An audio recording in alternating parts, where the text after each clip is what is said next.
Fish here with another Q&A. I'm really excited because it's almost Christmas. Can you see? My Christmas tree is right here. Happy Saturday. I hope everyone's having a great Saturday and Sunday for those of you who it's Sunday, because I know some of you live on the other side of the world. So let's get to those questions. Anahi Ramos asks, what is my favorite treats during Christmas? So definitely during Christmas time you eat a lot, and there's all kinds of treats out there, but of course my favorite, kind of traditional, gingerbread cookies. I love gingerbread cookies. I haven't got to make them yet this year, but I'm planning on doing that with my boyfriend hopefully soon, maybe next week. I'll post a picture of it most likely on Instagram. And of course, hot chocolate. I love hot chocolate. A hot chocolate with marshmallows in it, wrapped up in your blanket, ready to get your Netflix on. It makes you feel all cozy inside. I love it. I love hot chocolate in the cold. So definitely my two favorite treats, gingerbread cookies and hot chocolate. Angel Beats asks, what is the most scariest game you've ever played? So there's a few. I think the first Dead Space was extremely scary for me. It was the first time I've ever experienced something really scary like that. I'm playing Evil Within right now, and that's actually really scary. I wouldn't play that game alone. And lucky for me, Carmen bought the game for me to play, so I get to have her with me. But that game is really scary. There's a lot of jump scares and scary monsters. I think the scariest game I ever played... Ooh! I got it! Splatterhouse. Splatterhouse for TurboGrafx 16. It was my brother's, and I played it, and I had to be really young. I don't know, 7, 6, 8, somewhere around there.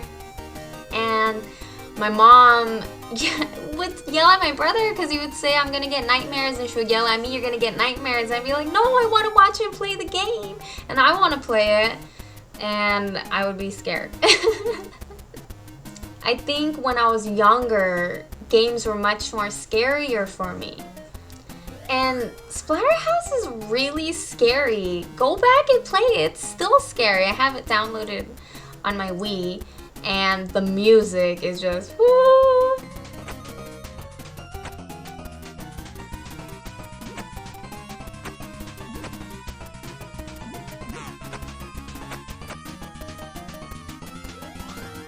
I don't like it. I don't like it at all. It's scary. Alright, next. Simon Rice asks, gotta know your all-time top 5 favorite games.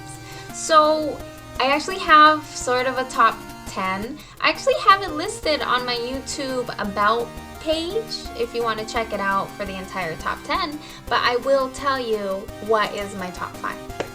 So my number 5, which they actually just announced that they're making a remake, sort of. It doesn't look any different than it did back then, but I'm really still excited it's gonna come out for a new generation to play, is Grim Fandango.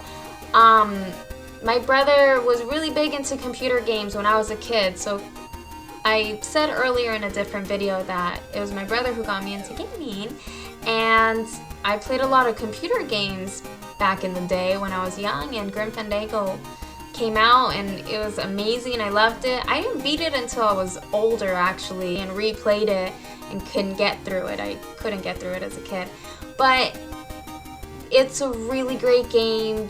The story and the characters, the dialogue, I absolutely love LucasArts, and if you haven't played it, you like point and click adventures or want a game and you need a lot of patience, play Grim Fandango. It's super awesome. Do it. Number 4 is Resident Evil 4.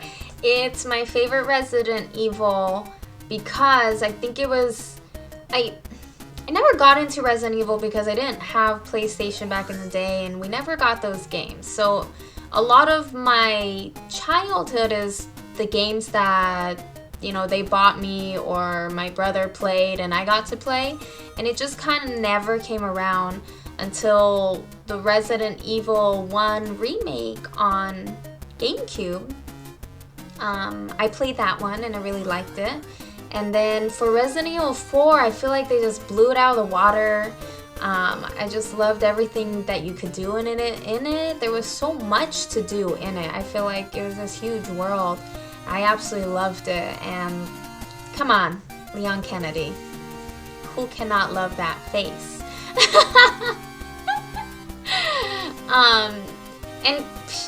And yes, you have to put up with Ashley, but she's cute. I liked her. So my number 4 spot is Resident Evil 4. Number 3, Red Dead Redemption. I love Red Dead Redemption. First of all, John Marston.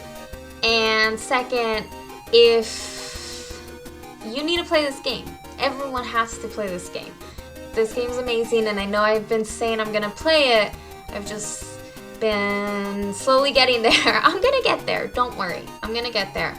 Actually, people asked me if I had a New Year's resolution for YouTube. So my New Year's resolution will be, I want to start Red Dead Redemption by January 1st. January 1st will be my first episode of Red Dead Redemption. That's my New Year's resolution. And I'm gonna play the heck out of that game for you guys because I love it. I can't wait to start over. I want to start over, especially because, kind of a spoiler alert, I got past a point in the game where I couldn't change my outfit anymore. It was like past a certain save point. And I really didn't like the outfit he was in anymore. So that's a really silly reason why I want to start the game again, but I'm gonna start it for you guys and for me. My number 2 is Super Mario 64. I think for me, Super Mario 64 just opened up this entire new genre. So a lot of it has to do with nostalgia. When you experienced it as a kid, it just opened you up, like made you see this whole new world, and it felt amazing. The worlds were so big and there was so much to do, and the worlds were so different, the powers that you got. I love Super Mario 64. If you've never played it, please check it out. It's a classic and I think you would absolutely love it. And my number 1 spot goes to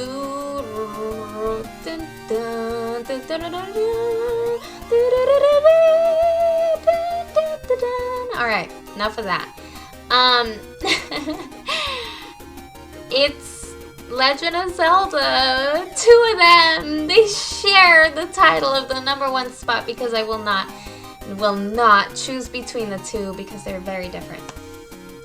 Both of them nostalgia-wise, but both of them because they're freaking amazing games. Link to the Past and Ocarina of Time, they share my number 1 spot. And it's the way the game makes you feel. I have no words to describe what Legend of Zelda is to me. Okay, so David Garcia asks, what are you gonna do for Christmas and New Year's Eve? Well, I don't know yet. For Christmas, of course, I'm gonna go see my sister and my nephew, my brother-in-law, and hang out with my nephew. I love my nephew a lot. If people didn't know I had one, he's gonna be 2 soon, and he's awesome. So I'll probably see them for Christmas, and then most likely I will be hanging out with my boyfriend. Last year we went and saw like the Christmas lights, the candy cane lanes that they have in the neighborhoods. So probably do that and hang out, watch Christmas movies.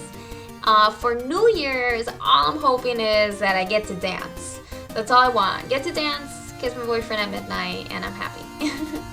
The Floating Gamer also asked me this, and he wants to know what will you be getting or hoping to get. Well, as all of you know, I don't have an Xbox One or a PS4, and I'm really, really hoping I get one for Christmas. Please, Santa, I don't have a chimney, but you can come through my patio. Matt Cook asks, what is your go-to thing to watch on TV or Netflix? Well, I only have Netflix because I don't have cable, and my one go-to thing, and I go to this every single day before I go to sleep, is The Office. I'm obsessed with The Office. I can always watch it. It's my go-to show.